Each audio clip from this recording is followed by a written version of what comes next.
Isa po mapagpalang araw po sa ating lahat. Ako po si Brother Mike.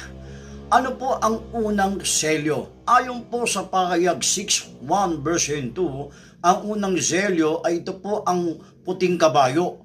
At ang sabi doon, ito po ay nagpapanggap na Kristo, na siya po ay nakadamit ng puti at may korona at nakasakay sa puting kabayo. Ang sabi po ni Matthew 24 verse 5 na meron pa parito na nagpapanggap na siya ang Kristo.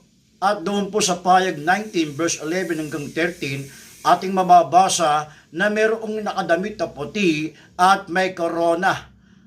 Kaya ang unang selyo, mga kaibigan, ito po ay sinasabing nagpapanggap na Kristo o Anti-Kristo. Salamat po. Ito po si Brother Mike. God bless.